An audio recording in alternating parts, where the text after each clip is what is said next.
Ray Conlon makes his championship debut for Westmeath in this Leinster preliminary round clash with Louth and Mullingar. Conlon's named at midfield, where he'll partner David Duffy. Damien Dolan replaces the injured Stephen Gilmore in the full-back line for Westmeath side, who'll start favourites. Louth manager Aidan O'Rourke had hoped to start Patrick Riley at right half forward as a debutant. However, he doesn't make the starting 15, and it's number 21 Conor Grimes who starts in his stead. Westmeath already with a point on the board, courtesy of a Desi Dolan free. Here's John Heslin, full forward, dropping deep, finding Shannon.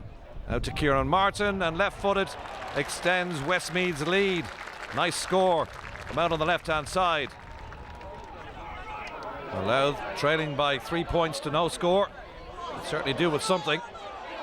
Here's a chance for Shane Lennon, and that's their opening score. Pops it over, left-footed.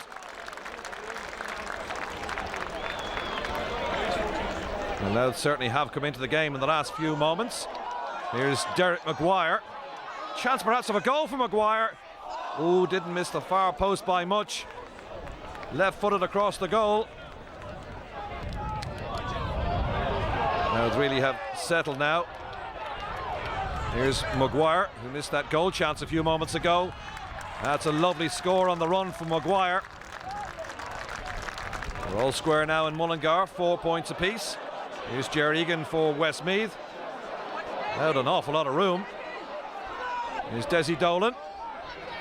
A chance for Ray Conlon. Oh, the debutant nearly scored. It's a good save by Neil Gallagher in the Louth goal in the end. Declan Byrne for Louth. Back to Derek Maguire. That's high, it's hanging, and it's over the bar. Super score from Maguire, and Louth lead for the first time, 5-4.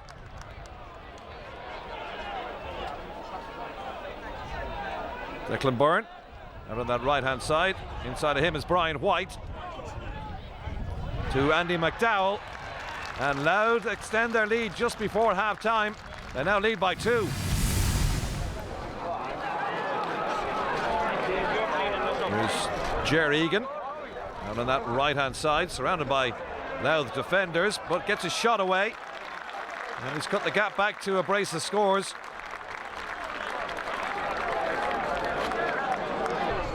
Conor Grimes wearing 21 on his back, but he started tonight's game. Declan Byrne in towards Maguire. Maguire's got a couple of points, a chance for a goal perhaps. Oh, it's stopped on the line. That was a great chance for Maguire. Ball back in again, collected easily enough though by Darren Quinn.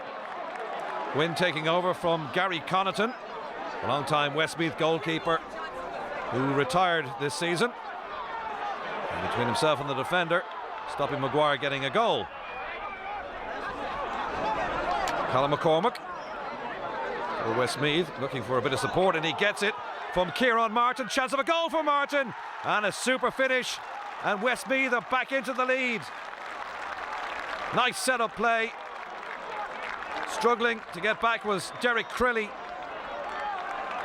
and a blasting shot from Kieran Martin puts Westmeath ahead. Desi Dolan gets the return ball, pumps it up to James Dolan. The Gary Castle cousins in unison, and James high, hanging ball over the crossbar. Fine finish by James Dolan. Louth trailing by 2. They really do need a score. Here's Declan Byrne. What can they fashion out of this chance deep in the Westmeath half? Here's Paddy Keenan. Oh, well, that's the response. Keenan, the veteran, left-footed, pops it over. There's a point between them now. And they've made that substitution, and the 17-year-old is on. Ryan Burns on for Lennon. Here is Burns. Oh, Burns is in a goal here. A chance for a three-pointer. And the 17-year-old who's played at minor and under 21 level this season gets the goal for Louth. A terrific finish. In fact, I think that's his first touch. Backing away was Kieran Gavin. Perhaps should have gone to the man. What a goal. Louth with their foot on the throttle now. Maguire. Burns again. Slight miscontrol. Back to Maguire. And a good finish from the corner forward. Buoyed by that goal from Burns. That's his 4th point of the afternoon. Derek Maguire. Burns. He's made some hell of an impact since he's come on. Talk about him perhaps playing in Aussie rules. Maguire. That's his 5th point of the game, and that could be the insurance score for the Wee County. The lead now by 4. Time is almost up. Westmeath needs something, perhaps a goal. Well, Martin got one earlier on, a chance for another. Couldn't find the target. Spectators moving away. They think it's over. And after that miss, it certainly is. Referee Maurice Deegan calls an end to the contest, and it is Louth who advance to a meeting with Kildare on a scoreline. Louth 1-14, Westmeath 1-9.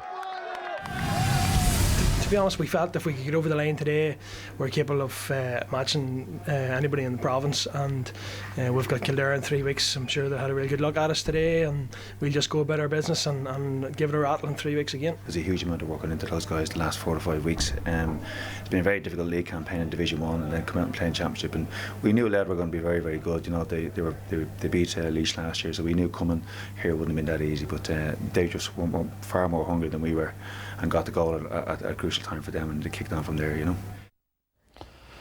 Have to say, Kevin, that's a great win for Louth. Yeah, to me, the best result, you know, well, I won't call them an underdog, but I thought Meath would take it at home, but it was a serious result for them and will really launch their championship efforts and will put them in great shape now to take on Kildare in the next round. It was a very competitive game. Looked like it was Westmeath's for a long time, but when it was really put up to Louth, say in the last quarter, they drove on when young Burns got the goal.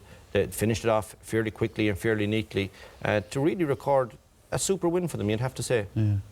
Kieran, the defensive setups, you were watching that closely. Yeah, I thought it was going to be an evenly contested battle, I have to say. Meath coming off the back of a bad league campaign and shattered in confidence, but the role of Mick Fanning, I thought, was very influential, and Aidan O'Rourke set him up obviously to counteract the dangerous inside forward line of Dennis Lennon, Desi Dolan and John Heslin. Now Heslin spent a lot of the first half out, but here's Sherry now. He really should be looking for that ball into space. Now the two Westmeath forwards don't exactly do a whole lot to get into space to give him an option, and he's forced to carry the ball, and it makes Mick Fanning's job very, very easy. He doesn't have to worry about the two inside forwards, and he's there as the last line of defence. He gets a good body check in, and they turn over the ball. So I think tactically Aidan O'Rourke really won the battle. You know, here's another example. The minute Heslin gets the ball, Fanning knows his instructions. Westmeath have it in the middle of the park. It's my job to get back. And he drifts back all the way into that position. He's still going all the way back in there, and there he is positioned in front of the inside forward line.